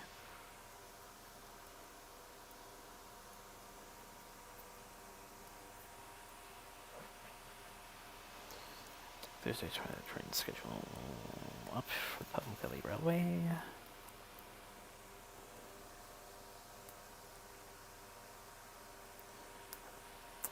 Hope we got some people having a good time at the Great Little Train Show.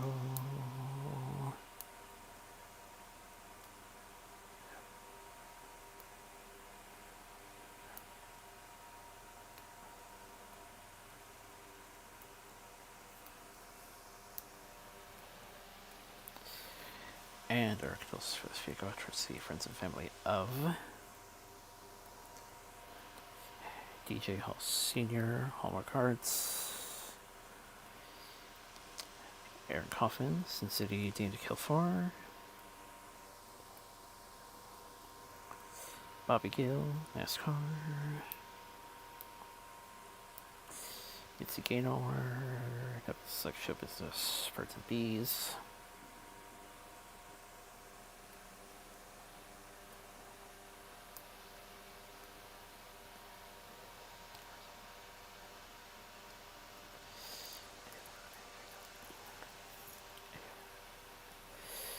Any other hurricane victims for this overseas crisis, and biggest one for last week, Liam Payne, One Direction.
One thing I forgot to mention,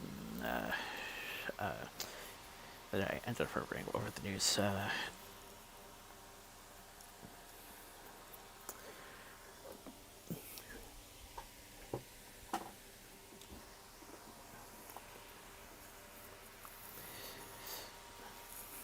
Weirdly, there were people that were winning that Summer Guess revival on the first gen, but likely there's going to be some people asking for similar now for this gen. So yeah,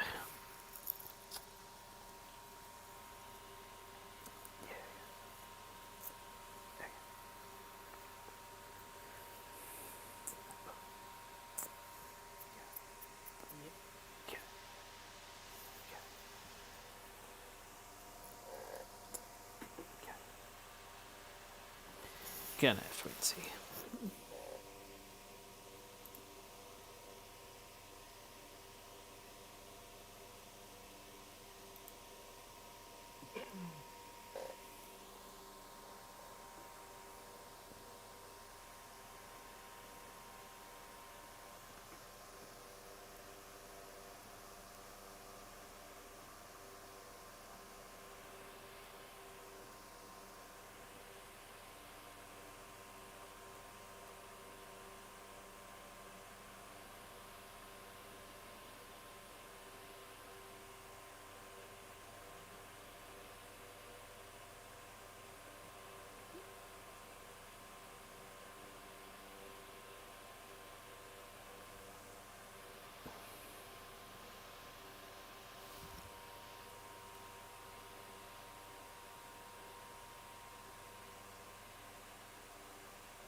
So, one good thing about regards to this double header is that I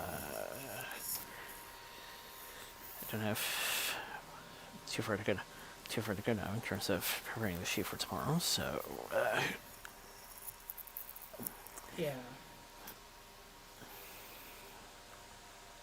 shouldn't be too much of an issue. Mm-hmm.